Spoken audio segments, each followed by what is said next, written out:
Marvin Kramer sat in a wheelchair by the front row and glared at the jurors for 3 days. Ruth had tried to watch the first trial, but went home to Greenville, where she was hospitalized again for emotional problems. Marvin had been in and out of surgery since his bombing, and his doctors would not his doctors would not allow him to watch the show in Nettles County. For the most part, the jurors could not stand to look at him. They kept their eyes away from the spectators, and for jurors paid remarkable attention to the witnesses. However, one young lady, Sharon Culpepper, mother of twins, could not help herself. She glanced at Marvin repeatedly, and many times their eyes locked. He pleaded with her for justice. Sharon Culpepper was the only one of the 12 who initially voted to convict. For 2 days, she was verbally abused and harangued, was that right? Harangued, and harangued by her peers. They called her names and made her cry, but she doggedly held on. The second trial ended with a jury hung 11-1. The judge declared a mistrial and sent everybody home. Marvin Kramer returned to Greenville, then to Memphis for more surgery. Clovis Breslington made a spectacle of himself with the press. The district attorney made no promises of the new trial. What happened? The judge declared a mistrial. Fuck. And then Memphis for more surgery. Clovis Brazenton made a spectacle of himself with the press. The district attorney made no promises of new trial. Sam Hall went quietly to Clayton with a solemn vow to avoid any more dealing with Jeremiah Edogan, and the imperial wizard himself made a triumphant return to Meriden, where he boasted to his people that the battle for white supremacy has just begun.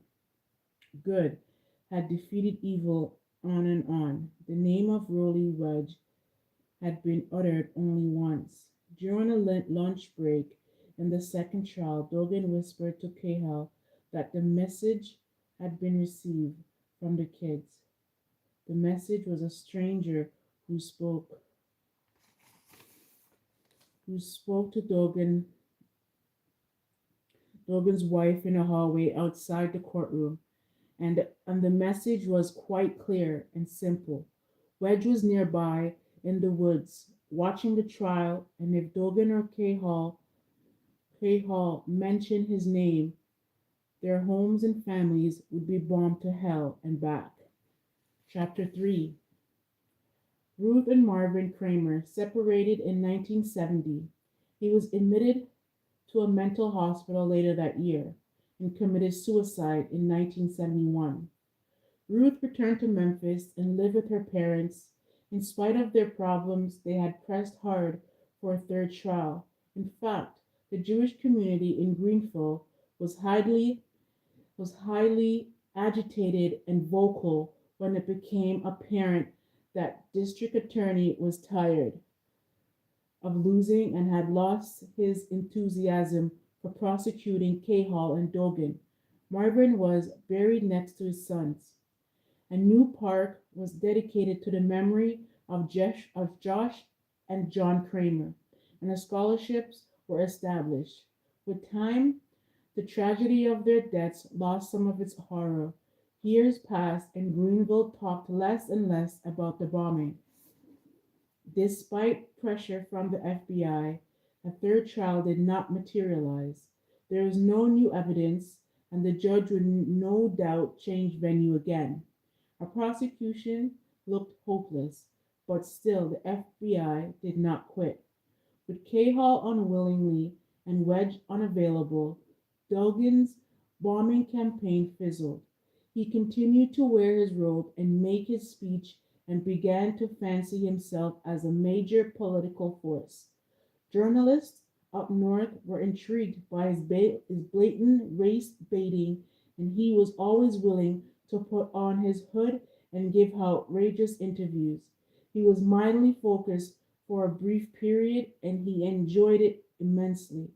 But by the late 1970s, Jeremiah Dogan was just another thug with a robe in a rapidly declining organization.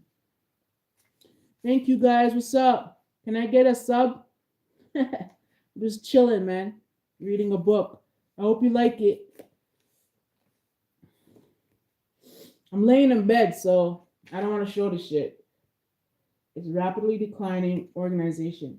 Blacks were voting and the public schools were desegregated. Racial barriers were being struck down by federal judges throughout the South. Civil rights had arrived in several civil rights had arrived in Mississippi, and the Klan had proven pitifully inept in keeping Negroes where they belonged. Dolan couldn't draw files to a cross burning. In 1979, two significant events occurred in the open but inactive Kramer bombing case. The first was election of David McAllister as a district attorney in Greenville. At 27, he became the youngest DA in the state history. As a teenager, he had good stood in the crowd and watched the FBI pick through the rubble of Marvin Kramer's office. Shortly after his election, he vowed to bring the terrorists to justice.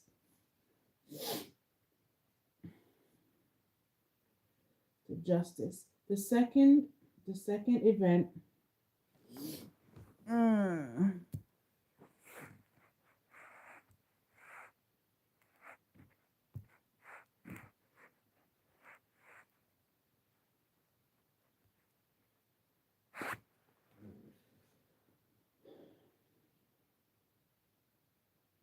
The second event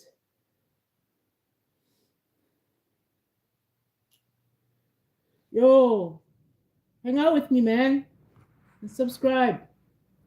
Where are you guys going?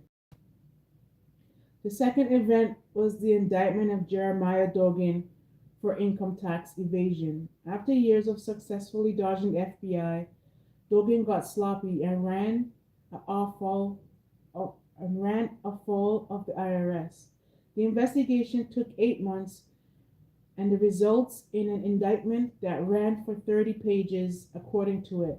Dogan had failed to report over $100,000 between 1974 and 1978. It contained 86 counts and carried a maximum of 28 years in prison. Dogan was dead guilty, and his lawyers, not Clovis Bresselton, immediately began exploring the possibility of a plea bargain. Enter the FBI. Through a series of heated and angry meetings with Dogan and his lawyer, a deal was offered by the government whereby Dogan would testify against Sam Cahall in the Kramer case. In return, he would serve no time in jail for tax evasion, 0 days behind bars, heavy probation and fines,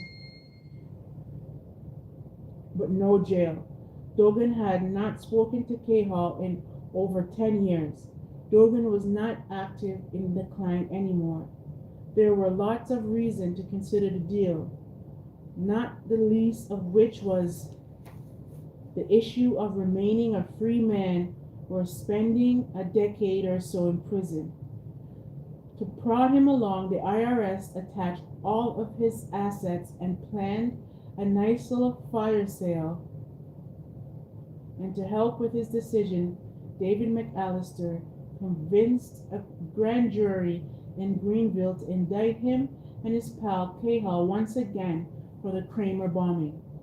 Dogan gave in and jumped at the deal. After 12 years of living quietly in Ford County, Sam Cahall once again found himself indicted, arrested, and facing a certainty of trials and the possibility of the gas chamber. He was forced to mortgage his house and small farm to hire a lawyer. Clovis Braselton had gone on to bigger things, and Dogan was no longer an ally. Much had changed in Mississippi since the first two trials. Blacks had registered to vote in record numbers, and these new voters had elected black officials. All white jurors were rare. The state had two black trial judges, two black sheriffs, and a black lawyers could be spotted within white brethren roaming the courthouse always. Officially, segregation was over, and many white Mississippians were beginning to look back and wonder what all the fuss was about. Why had there been such resistance to the basic rights of all people? Though it had a long way to go, Mississippi was far different place in 1980 than in 1967. And Sam Cahill understood this. He hired a skilled trial advocate from Memphis named Benjamin Keys. Their first tactic was to move to dismiss the indictment on the grounds that it was unfair to try him again after such delay. This proved to be a persuasive argument, and it took a decision by the Mississippi Supreme Court to settle the matter. By a vote of 6-3, the court ruled that the prosecution could proceed. And proceed it did. The third and final trial of Sam Cahill began in February of 1981 in a chilly little courthouse in Lakehead County, a hill county in the northeastern corner of the state. Much could be said about the trial. There was a young district attorney named David McAllister who performed brilliantly but had the obnoxious habit of spending all his spare time with the press. He was handsome and articulate and compassionate, and it became very clear that this trial had a purpose. Mr. McAllister had had political ambitions on grand scale. There was a jury of 8 whites and 4 blacks. There were the glass there were the glass sample, the fuse, the FBI reports, and all the other photos and exhibits from the first 2 trials. And then there was the testimony of Jeremiah Dogan, who took the stand in a denim work shirt and with a humble countenance solemnly explained to the jury how he conspired with Sam Cahill, sitting over there to bomb the office of Mr. Kramer. Sam glared at him intensely and absorbed every word, but Dogan looked away. Sam lawyer berated Dogan for half a day and forced him to admit that he'd cut a deal with the government, but the damage was done. It was it was of no benefit to the defense of Sam Cahill to raise the issue of Rolly Wedge, because to do so would be to admit that Sam, in fact, had been in Greenville with the bomb. Sam would be forced to admit that the bomb was a conspirator. Hold on. Sam would be forced to admit that he was a conspirator, and under the law, he would be just as guilty as the man who planned the dynamite.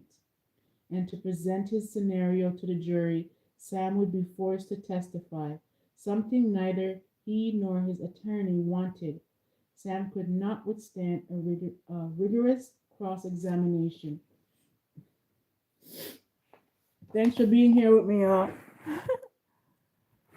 Can you press like? Hi, what's up? Because Sam would be forced to tell one lie to cover the last.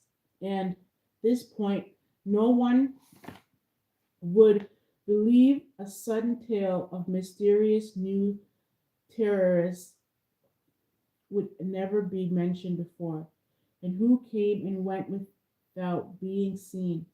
Sam knew the rolly wedge angle was futile, and he never mentioned the man's name to his own lawyer. At the close of a trial, David McAllister stood before the jury in a packed courtroom and presented his closing argument. He talked of being a youngster in Greenville and having Jewish friends. He didn't know they were different. He knew some of the Kramers, fine folks who worked hard and gave back to the town. He also played with the little black kids. He learned he learned they made wonderful friends. He never understood why they went to one school and he went to another. He told a gripping story of feeling the earth shake on the morning of April 21st, 1967, and running in the direction of downtown where smoke was drifting upward for 3 hours. He stood behind the police barricade and waited. He saw the firemen scurry about when they found Marvin Kramer.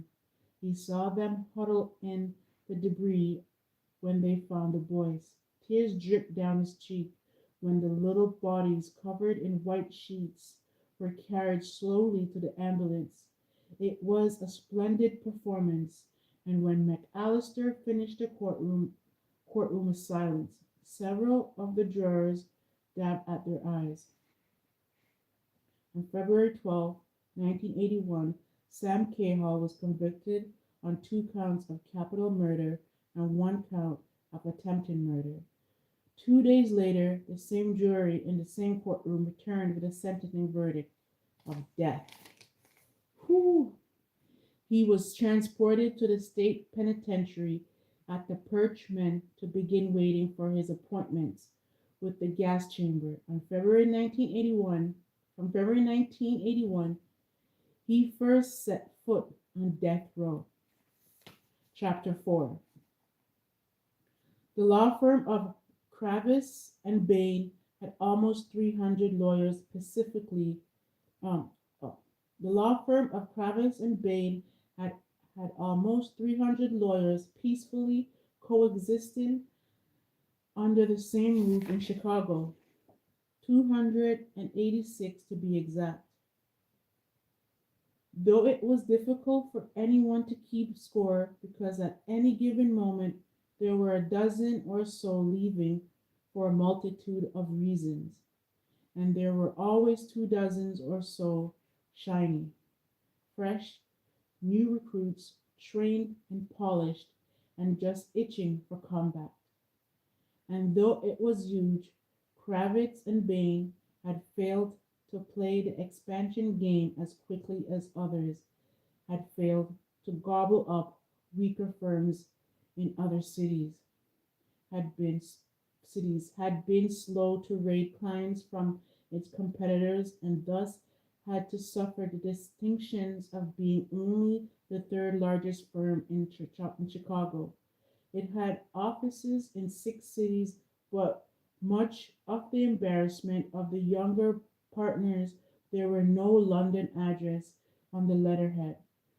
Though it had mellowed some, Kravis and Bain was still known as a vicious litigation firm. It had a tamer departments for real estate, tax, antitrust, but its money was made in litigation.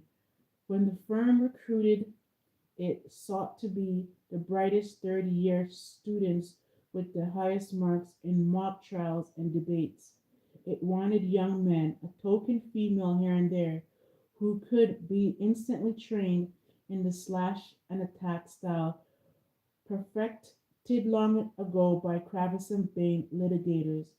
There was a nice there was a nice tough small unit for plaintiffs, personal injury work, and good stuff from which they took 50% and allowed their clients the remainder. There was a sizable section for white collar criminals. Thanks for sticking around.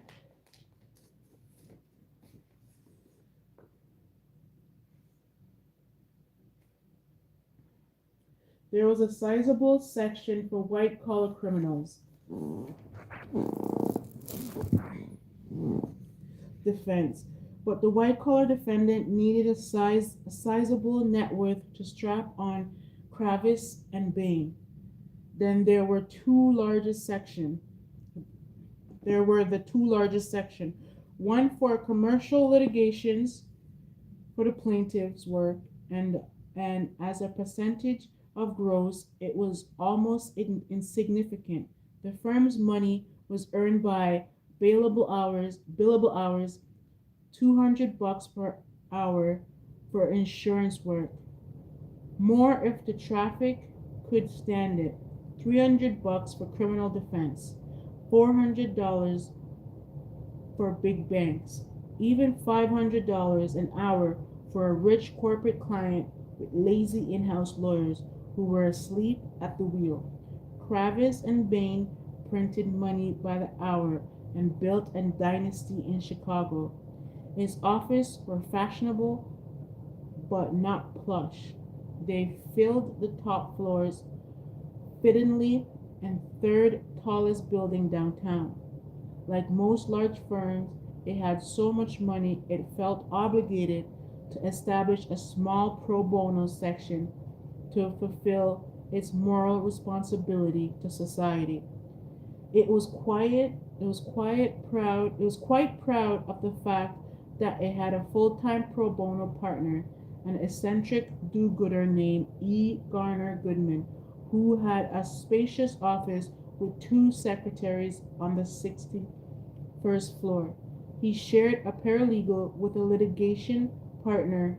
The firm gold embossed brooch made much of the fact that its lawyers were encouraged to pursue pro bono projects.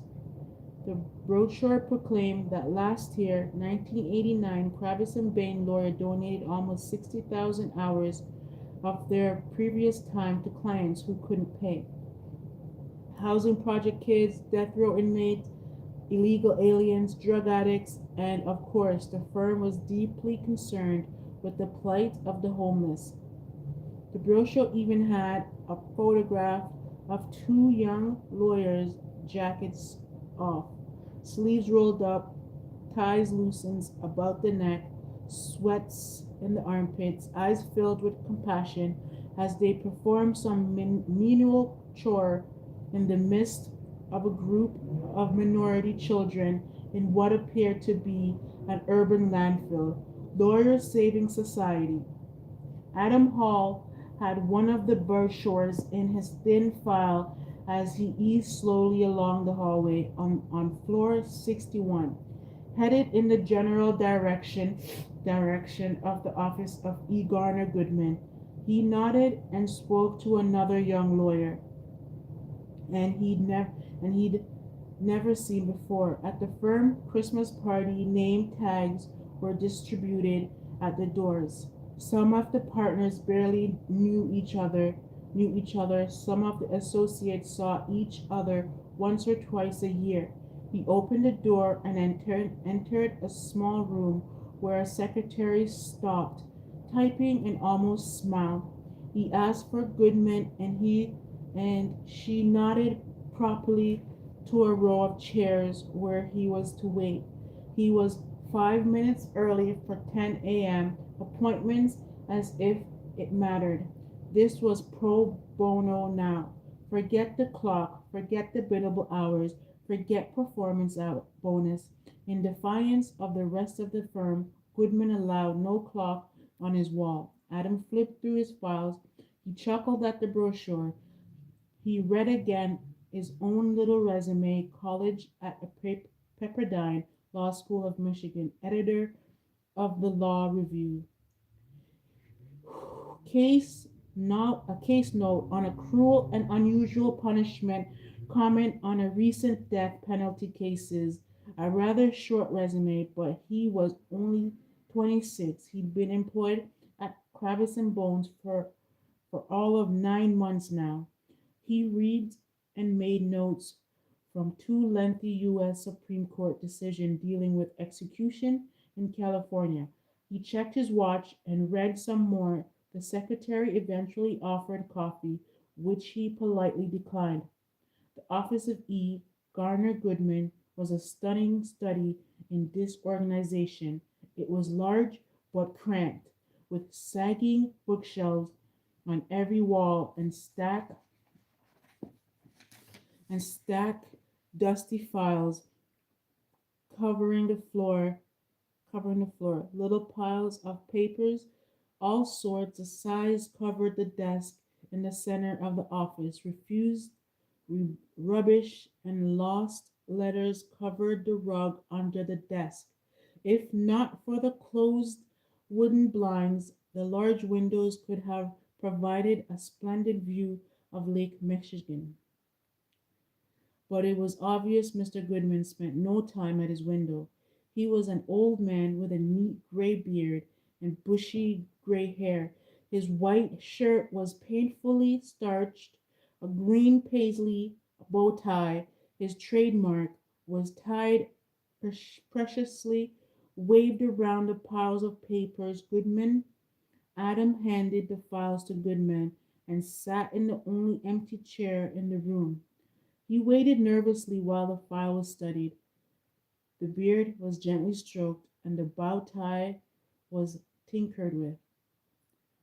Why do you want to do pro bono work? Goodman mumbled after a long silence. He did not look up from the file. Classical guitar music drifted softly from the recessed speakers in the ceiling. Adam shifted uncomfortably. Different reasons. Let me guess. You want to serve humanity, give something back to your community, or perhaps you feel guilty because you spend so much time here in the sweatshop billing by the hour that you want to cleanse your soul, get your hands dirty, do some honest work, and help other people.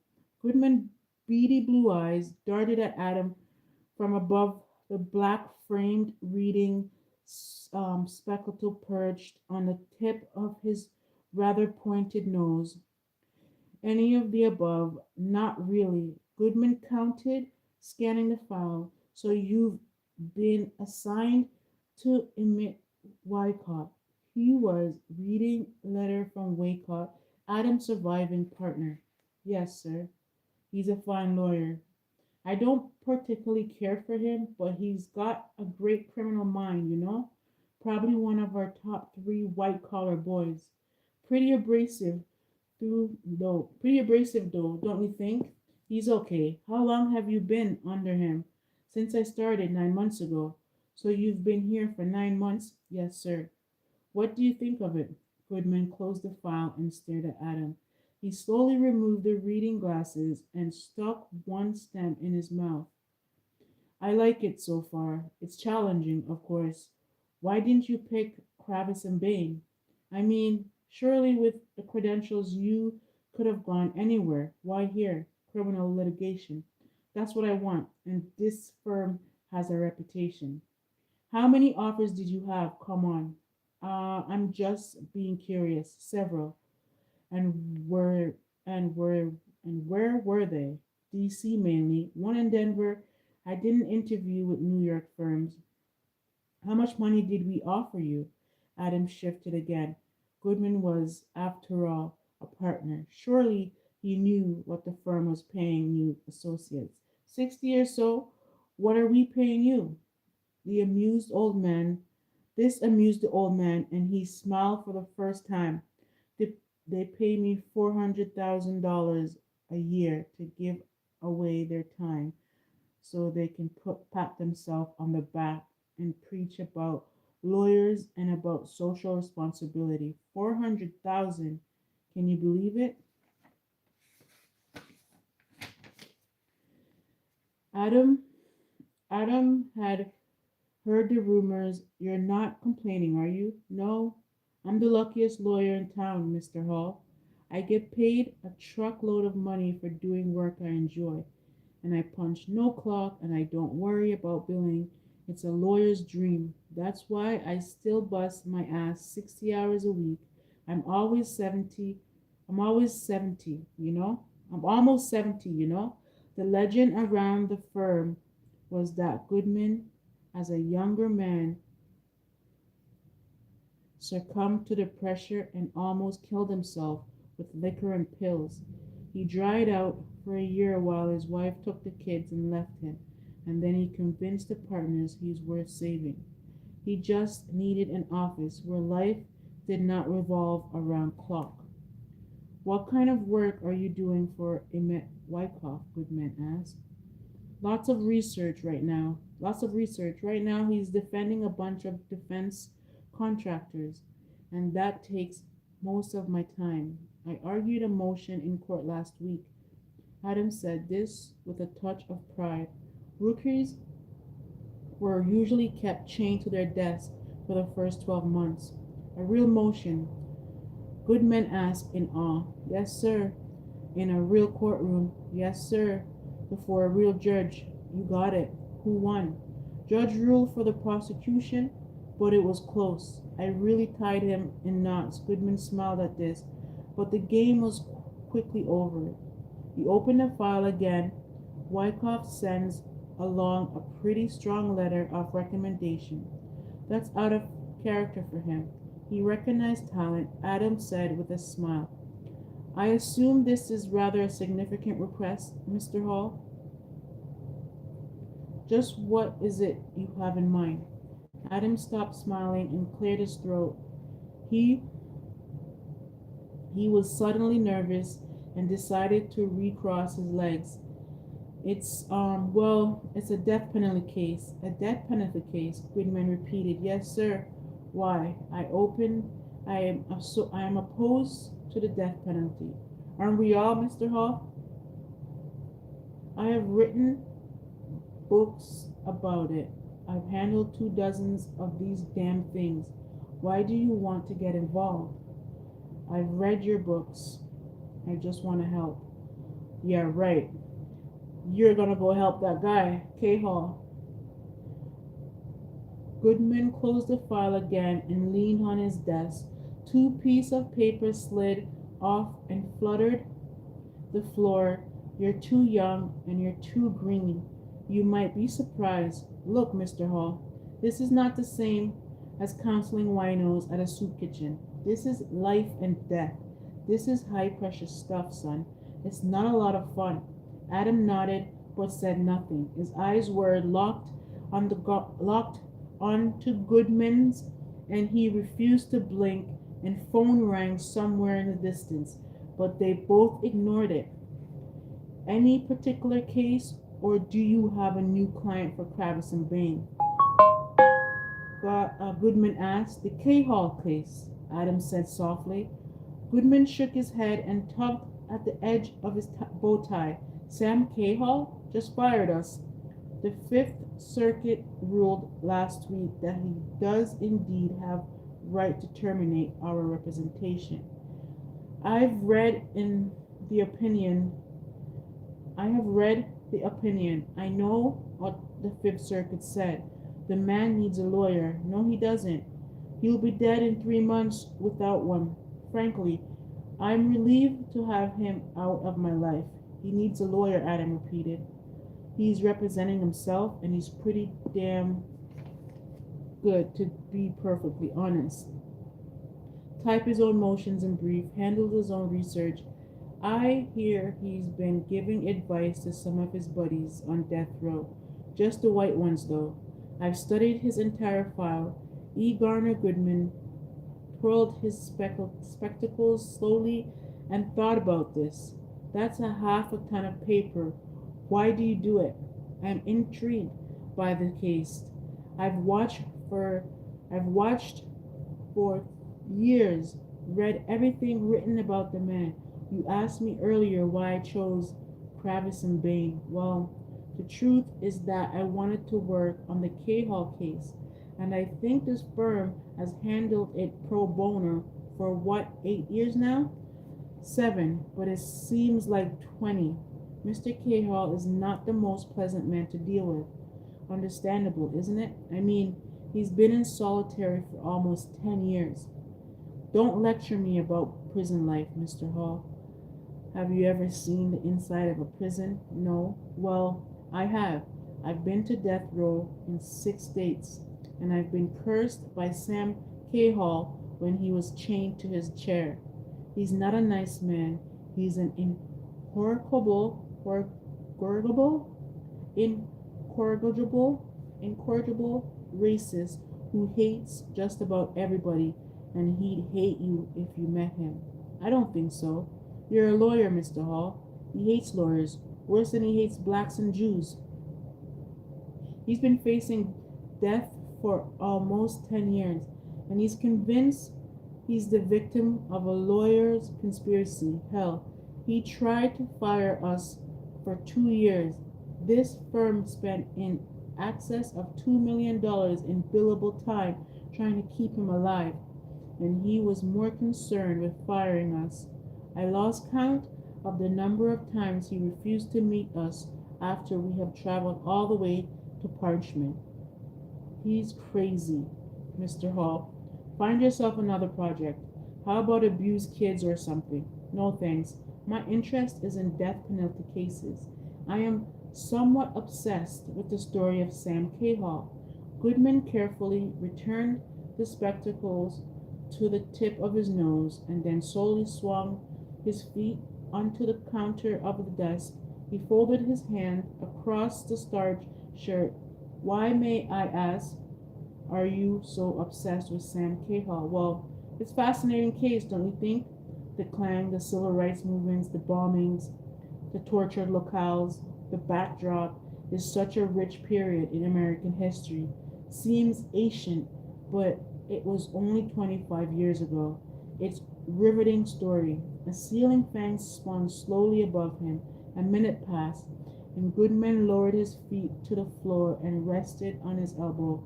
Mr. Hall, I appreciate your interest in pro bono, and I assure you there is much more to do, but you need to find another project. This is not a mock trial competition, and I am not a law student. Sam Hall has effectively terminated our service, Mr. Hall. You don't seem to realize this. I want a chance to meet him. For what? I think I can convince him to allow me to represent him. Well, really, Adam took a deep breath and then stood and walked defiantly around the stack of files to the window. To the window, another deep breath. Goodman watched and waited. I have a secret for you, Mr. Goodman. No one else knows but Emmett Wyckoff, and I was sort of forced to tell him. You must keep it confidential. Okay. Hey, what's up?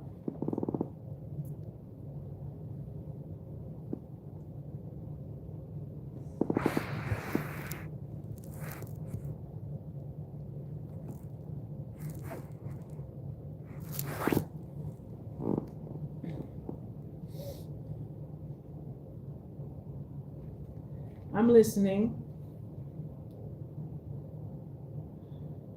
Do I have your word? Yes, you have my word. God damn, Goodman said slowly, biting a stem. Adam peeked through a slit in the blind and watched a sailboat on Lake Michigan. He spoke quietly. I related to Sam Hall. I'm related to Sam Hall. Goodman did not flinch. I see. Related how? He had a son, Eddie Hall, and Eddie Hall left Mississippi in disgrace after his father was arrested for the bombing. He fled to California, changed his name, and tried to forget his past. But he was tormented by his family's legacy. He committed suicide shortly after his father was convicted in 1981. Goodman now sat with his rear on the edge of his chair. Eddie Hall was my father. Goodman hesitated slightly. Sam Hall is your grandfather? Yes. I didn't know it until I was almost 17. My aunt told me after we buried my father. Wow. You promised not to tell. Of course. Goodman moved his butt to the edge of his desk and placed his feet in the chair. He started at the blinds. He stared at the blinds. Does Sam know? No. I was born in Ford County, Mississippi, a town called Clayton, not Memphis. I was always told I was born in Memphis. My name then was Alan Clayhall, but I didn't know this until much later. I was 3 years old when we left Mississippi, and my parents never talked about the place. My mother believed that there was no contact between Eddie and Sam from the day we left until she wrote him in prison and told him his son was dead. He did not write back. Damn, damn. Goodman mumbled to himself. There's a lot to it, Mr. Goodman. It's a pretty sick family. Not your fault, according to my mother. Sam's father was an active Klansman, took part in lynching and all that. So I come from a pretty weak stock. Your father was different. My father killed himself. I spare you the details, but I found his body and I cleaned up the mess before my mother and sister returned home. And you were 17, almost 17. It was 1981, 9 years ago. After my Aunt Eddie's sister told me the truth, I became fascinated with the sordid history of Sam Cahill. I've spent hours in libraries digging up old newspapers, magazine stories. There's quite a lot of materials. I've read the transcript of all 3 trials. I've studied the appellate decisions. In law school, I began studying this firm representation of Sam Cahill. You and Wallace Tainer have done exemplary work. I am glad you approve. I have read hundreds of books and thousands of articles in Eighth Amendment and death penalty litigation. You have written 4 books, I believe, and a number of articles. I know I'm just a rookie, but my research is impeccable. And you think Sam will trust you as his lawyer? I don't know. But he's my grandfather, like it or not, and I have to go see him. There's been no contact, none. I was 3 when we left, and I certainly don't remember him. I've started a thousand times to write him, but it never happened. I can't tell you why. It's understandable. Nothing's understandable, Mr. Goodman. I don't I did not understand how or why I'm standing here in this office at this moment. I always wanted to be a pilot, but I went to law school because I felt a vague calling to help society. Someone needed me, and I suppose I felt that someone was my demented grandfather. I had 4 job offers and I picked this firm because I had guts to represent him for free. You should you should have told someone up front about this before we hired you. I know, but nobody asked if my grandfather was a client of this firm. But nobody asked if my grandfather was a client of this firm. You should have said something. They won't fire me, will they? I doubt it. Where have you been for the past 9 months? Here working 90 hours a week, sleeping on my desk, eating in the library, cramming for the bar exam, the usual rookie boot camp. You guys designed for us. Silly, isn't it? I'm tough. Adam opened a slit in the blinds for better view of the lake. Godman watched him. Why don't you open these blinds? Adam asked. It's a great view. I've seen it before. I'd kill for a view like this. My little cubbyhole is a mile from a window. Work hard, build even harder, and one day this will be yours. Not mine, leaving us, Mr. Hall. Probably, eventually, but that's another secret. Okay, I plan to hit it hard for a couple of years and then move on. Maybe open my own office, one where life does not resolve around the clock. I want to do public interest work, sort of like you. So after 9 months, you're already disillusioned with Travis and Bain. No, but I can see it coming. I don't want to spend my career representing wealthy crooks and wayward corporations. Then you're certainly in the wrong place. Adam left the window and walked to the edge of the desk. He looked down at Goodman. I am in the wrong place. I am in the wrong place, and I want a transfer. Wyckoff will agree to send me to our little office in Memphis for the next few months so I can work on K Hall's case. Sort of a leave of absence with full pay, of course. Anything else? That's about it. It worked. I'm just I'm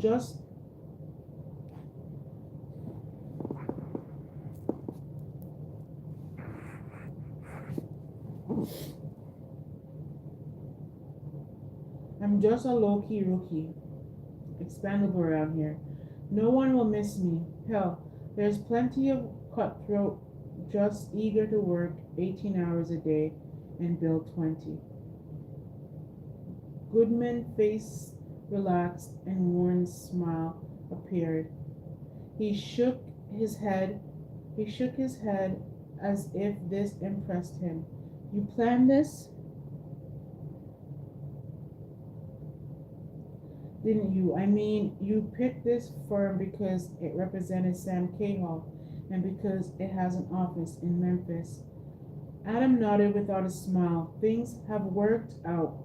I didn't know how or when his moment would arrive, but yes, I sort of planned it. Don't ask me what happened next. It'll be dead in 3 months, if not sooner. But I have to do something, Mr. Goodman. If the firm won't allow me to handle the case, then I'll probably resign and try it on my own. Goodman shook his head and jumped to his feet. Don't do that, Mr. Hall. We'll work something out. I need to present this to Daniel Rosen, the managing partner. I think he'll approve. Where's everybody?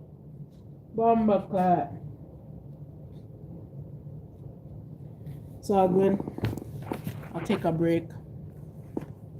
Thanks for coming, guys. Thanks for the like. I appreciate it. Oh, what? Look at my hair. I gotta go wash my hair, yo. Gotta go wash my